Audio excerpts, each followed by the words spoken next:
With the end of the 2023 Major League Baseball season, we can all be depressed that baseball is gone, or we can look to the future. And just like every Major League Baseball team out there, what represents the future?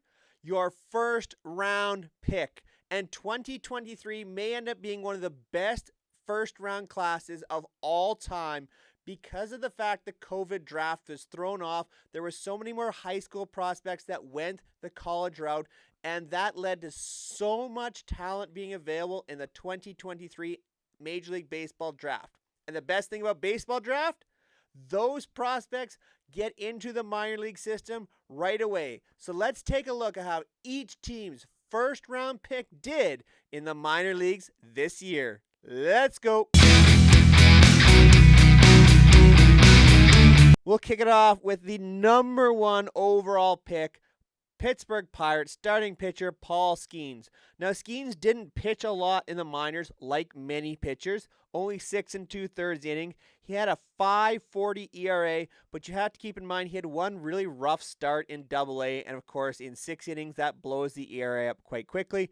10 Ks was very nice across 6 innings, a 192 average against, and Skeens went all the way up to get some experience at Double-A, and I fully expect there is the potential for Paul Skeens to be in the Major League rotation at the start of next season for the Pirates, and if not the start, certainly by the middle of the season. Number 2 prospect, Washington Nationals outfielder Dylan Cruz with that number 2 pick, got 137 at-bats across the minor leagues, reaching Double-A as well, just like Skeens.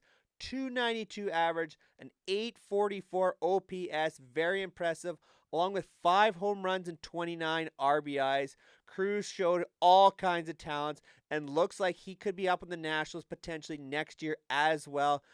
Stud outfield prospect. The Nationals have to be just thrilled with his production in their minor league system.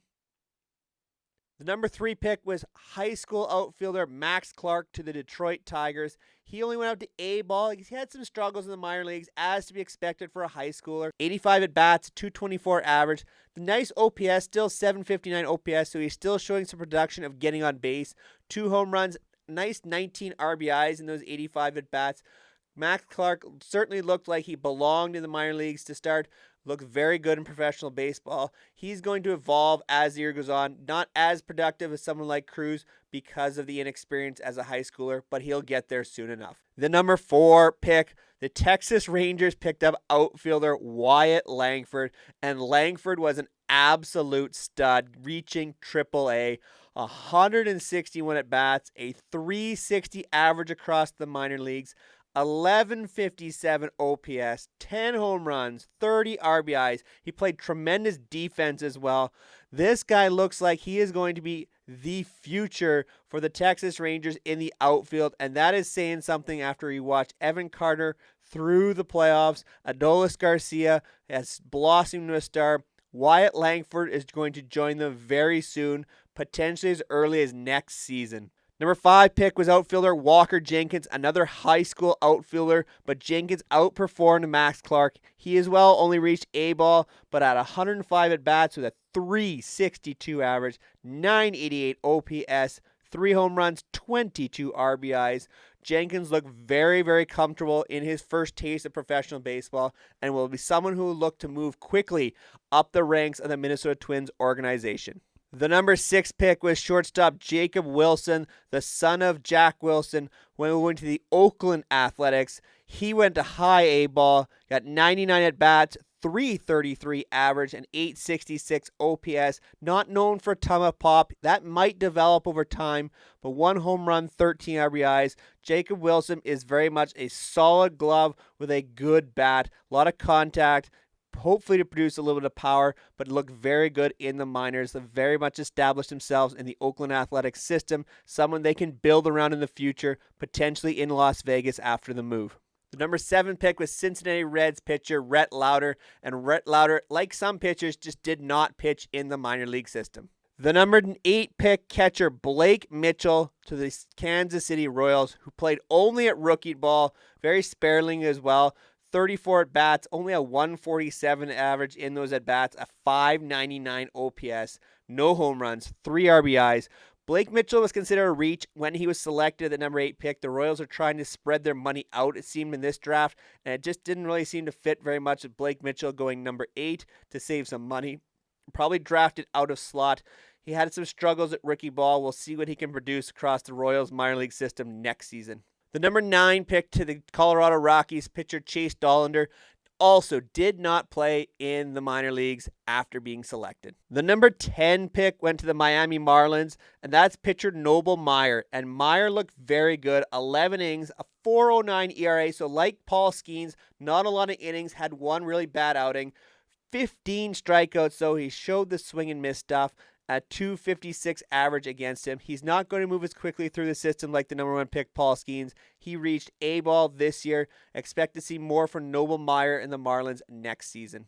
The number 11 pick is absolutely crazy. Nolan Schanuel going to the Los Angeles Angels, and Schanuel actually made it all the way to the majors and played games for the Los Angeles Angels. He looks to be the future at first base for them. In the minors, he put up 102 at-bats, a 284 average, a 750 OPS, 1 home run, 5 RBIs, but was really pushed hard to get to the major leagues as the Angels are trying to do anything and everything at that point in time to save their season. It's likely you'll see Schanuel back in the minors at some point next season to get a little bit more seasoning, but maybe he breaks the next season with the Angels. Only time will tell. The number 12 pick, shortstop Tommy Troy to the Arizona Diamondbacks. He made it up to the high A ball system for the D-backs. 96 at-bats, a nice 271 average, 843 OPS, 4 home runs, very nice 21 RBIs. He really produced at the plate. Now, you can't always trust on RBIs, but Tommy Troy looked very comfortable in the minor leagues. Very good glove player as well as a shortstop. We'll wait to see what becomes of Tommy Troy, but the Diamondbacks can certainly use another star up the middle of the diamond. The number 13 pick was Chicago Cubs, and they went with shortstop Matt Shaw. Shaw went up to Double-A like some of the others here. 157 at-bats, a 357 batting average, 1018 OPS, 8 home runs, 28 RBIs. Matt Shaw is making the Cubs look very, very intelligent with this selection. He is going to race through this minor league system as well. Maybe we see Matt Shaw up in the majors at some point next season, but certainly we'll be looking at that 2025 season to see where Matt Shaw lands with the Cubs. The number 14 pick was catcher Kyle Teel of the Boston Red Sox. Teel was aggressively pushed through the minor league system as well, reaching Double-A, putting up 91 at-bats with a 363 average, 977 OPS, 2 home runs, 22 RBIs, looked very comfortable in the minors. Now, the question with Teel is going to be defense and how he can adapt to pitch calling as he approaches the major leagues. Teel is a very, very good hitter who the Red Sox are very high on, and there's nobody really blocking him at this point with guys like Connor Wong and Reese McGuire at the major league level. So Kyle Teel will give every opportunity for success with the Red Sox and push through their minor league system. Number 15 pick was the Chicago White Sox, and they took shortstop Jacob Gonzalez, who made it to A-ball this year. 123 at-bats, only a 211 average, 593 OPS, so some struggles for Jacob Gonzalez in his first professional taste of minor league baseball. A home run, 17 RBIs.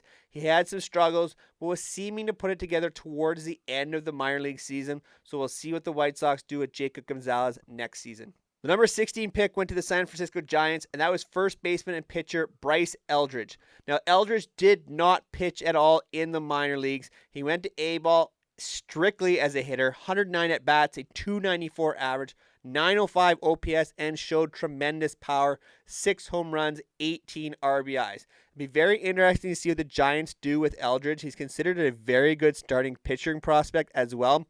Who knows if he's the next two-way type prospect? Some teams are still trying to approach this in the minor leagues, so we'll see what the Giants choose to do with Eldridge as a first base pitcher combination. The number 17 pick was Baltimore Orioles outfielder Enrique Bradfield Jr., who made it to high A ball, 79 at-bats, a 291 average, 802 OPS, only 6 RBIs, but Enrique Bradfield Jr. is all about speed. He put out 25 stolen bases in the minors for the second half of that season. 79 at-bats, 25 stolen bases. That is absolute incredible speed, and he uses that speed very wisely in his defense as well.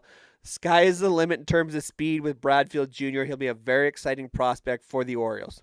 The number 18 pick was Milwaukee Brewers, and there's third baseman Brock Wilken, who advanced all the way to Double-A. 165 at bats was one of the highest in the minor leagues for a first rounder. 285 average, 887 OPS, very solid glove as well, and 5 home runs, 29 RBIs. A very, very nice start in Brock Wilken's process through the minor leagues to becoming the potential next third baseman of the Milwaukee Brewers. Number 19 pick, Tampa Bay Rays, also went third base, Braden Taylor, who advanced to A-ball. 91 at bats, a 242 average, 877 OPS, so the average was down, but the on-base ability is certainly there. 5 home runs, 15 RBIs. Only time will tell if Braden Taylor is going to be the next star for the Tampa Bay Rays, as they tend to blossom out player after player in their minor league system. You made it this far in the video. How about you hit that subscribe button and join us here on 3 Up, 3 Down as we journey towards 500 subscribers. The number 20 pick was the Toronto Blue Jays, and they took shortstop Aryan Namala. Now, Namala only played at rookie level, 25 at bats only, 200 average with an 820 OPS. Struggled a bit with the bat, but did get on base in a nice clip. No home runs, 3 RBIs. The Blue Jays have struggled with their first-round picks of late. The question is, can Aryan Namala improve on these starting small sample size numbers next season and moving his way through the Blue Jays farm system? Number 21 pick was St. Louis Cardinals, and they took outfielder Chase Davis. Davis also advanced to A-ball like so many others. 104 at bats, also struggled with a 212 average and a 635 OPS. No home runs, 23 RBIs. The Cardinals have struggled of late, really producing high-end talent in their minor league system in the proper positions, it seems. So we'll have to see what Chase Davis can put together in the future for the Cardinals. Number 22 pick was the Seattle Mariners, and they took shortstop Colt Emerson, and Colt Emerson has really developed nicely in his first taste of professional baseball, advancing to high A ball, 91 at bats, 374 average with a 1045 OPS, 2 home runs, 13 RBIs, a very nice start for Colt Emerson in his journey to potentially being the next shortstop of the Seattle Mariners. Number 23 pick was Cleveland Guardians catcher Ralphie Velasquez. Velasquez only played at rookie ball for the Guardians, but as a catcher, that's not unexpected. He had 23 at-bats and produced very nicely at the rookie level, 348 average and 1132 OPS, 2 home runs, 8 RBIs. Very nice numbers in a small sample size. Velasquez was certainly working on his defensive game as well. The Guardians are very big on that with their catching prospects. The number 24 pick was Atlanta Braves pitcher Hurston Waldrop, and it looks like they may have another stud for that rotation in Atlanta. Hurston Waldrop pitched 29 in the third innings, a 1.53 ERA. In those approximately 29 innings, put up 41 strikeouts and a 179 batting average against as he advanced all the way to Triple-A. You have to wonder if potentially Hurston Waldrop could be a starter at some point in time for the Braves next season. At number 25, it was San Diego Padres outfielder Dylan Head, and Head advanced to A-ball with the Padres system.